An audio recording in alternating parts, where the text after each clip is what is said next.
Well, the Select Committee looking into public service broadcasting has been continuing. Mr. Cannan from Treasury here today. You couldn't make the other day. But fascinating stuff. I mean, there's quite a lot I want to cover with you, because you were the man with the numbers. The numbers that, I mean, I'd heard rumours about what was wanted, for instance, about the TT coverage. You actually said that originally this year, Manx Radio wanted £250,000 on top of the subvention to cover. Am I getting that right? That's Is that correct. what they asked for that? Yeah.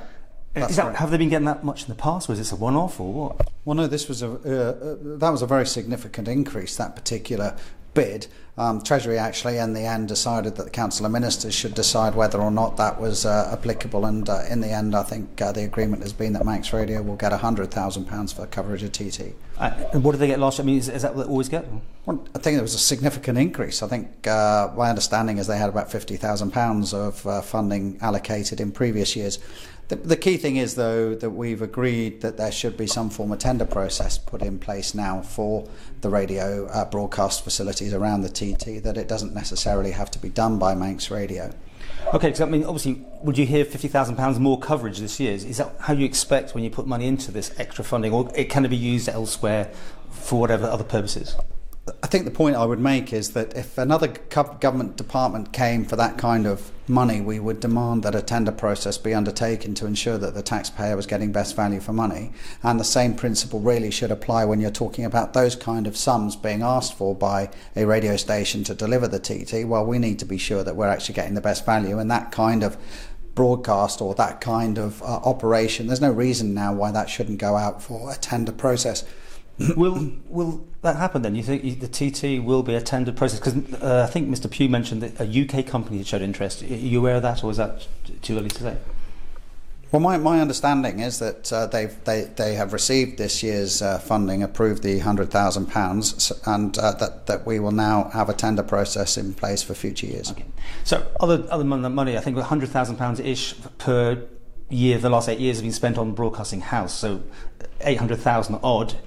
That's almost the subvention money in one year. Where's it going to end? Is Broadcasting House likely to go because it is unfit for purpose?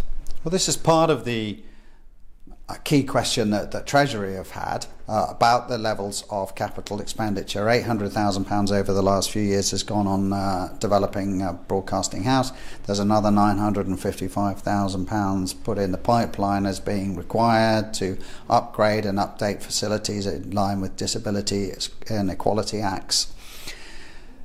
Again, it's absolutely important for us that we get a clear understanding what the vision is for Manx Radio, along with the type of alongside the type of questions we would be asking any department if they came to us for capital funding for buildings or assets for £1 million. We'd want to know how those assets were going to be used and where they fitted into the future to the future. And of course, as I mentioned during the discussions that I've just had with the committee, that there are changes to the way broadcasting is happening at the moment. Broadcasting medium comes through a number of different sources now, different platforms. It's not necessarily all about the radio and the radio station, and one has to therefore question whether the facilities, the size of the facilities, the way the facilities are being used, the broadcast methods, the operations behind the broadcast are all fit for purpose and worthy of continuing to receive £875,000. And of course, if you accept the arguments from the radio at the moment that they want another £200,000 on top of that, whether of course going forward just over £1 million and therefore increases by CPI or RPI, whatever is applicable. They want £200,000 extra per year on top of the subvention to make it over £1 million, then, would they, basically, or near £1 million, yeah. Essentially. Okay. The disconnect came up the other day. Mr. Pugh said there's a disconnect, Treasury and him. You're not talking. Why not? Well, I think that's not necessarily true in the sense that we're not talking, but I understand that the directors of the radio station see themselves as having a duty to protect the public broadcasting system, and a duty, I believe they see themselves as a duty of delivering in line with the agreements that they have for public service broadcasting. Treasury want to save money. I set out very clear targets in the last two budgets. £25 million worth of savings in the first budget, £12 million worth of savings in the second budget, a save programme, which I'm about to come to Tim Moulton and talk about next month. But every single department has been challenged to find savings. Across government, we've been out to the public for ideas. We've assimilated 1,200 contributions. Some of those contributions talked about public service broadcasting, the radio station, so we have done the assessments around that.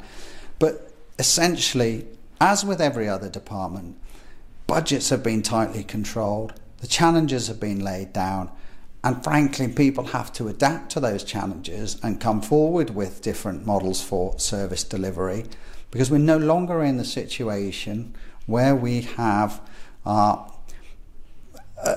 much better supply of money than we did 2000 and pre-2009, 2008. So your predecessor, I just remembered that he ring-fenced Manx Radio for money, because that got quite a surprise when everyone else was being cut back. Is that still the case? Is Manx Radio ring-fenced? It is ring-fenced in the sense that the budget, £875,000, is the last time, when Tynwald last debated this 3 years ago, that was the agreed subvention level that Tynwald was willing to provide at the time.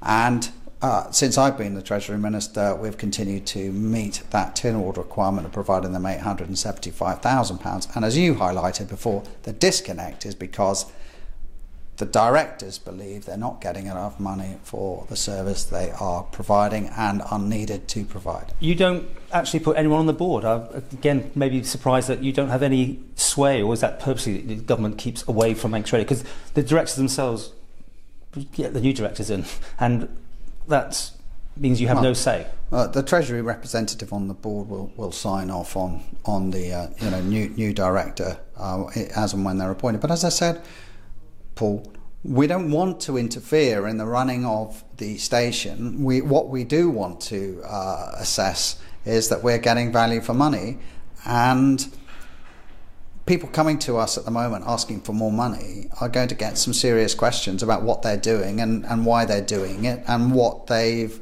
looked at in terms of alternative models of delivery. And we're now at a stage, quite rightly I think, that Tynwald had just decided to look at the whole Manx Radio public sector broadcasting issue, and we look forward to the results of this committee, and Treasury will clearly work in the best interests of public sector broadcasting, dependent on what Tynwald determines. And you concur that DAB, or as I think Ron and Mr Turner said, dead and buried, is not going to happen soon for Manx Radio anyway? Well, that would appear to be the case. Well, we've made that assessment, right. and clearly we wait to see what further advances are made in terms of how people see the technology continuing behind delivery of broadcast services. Finally, just right at the end, you said you've issued a letter to Mr Mummery to say you don't want Mr Pugh's position to be replaced, or his job to go to someone else, until this committee has come up with its recommendations. Why is that? Why don't you see that they need a new I think it's contradictory to have a Tynwald committee reviewing public service broadcasting and the scope of public service broadcasting, and at the same time a recruitment process going on to make to replace an outgoing managing director with a new full-time managing director, when of course that situation itself may change depending on what Tynwald determines.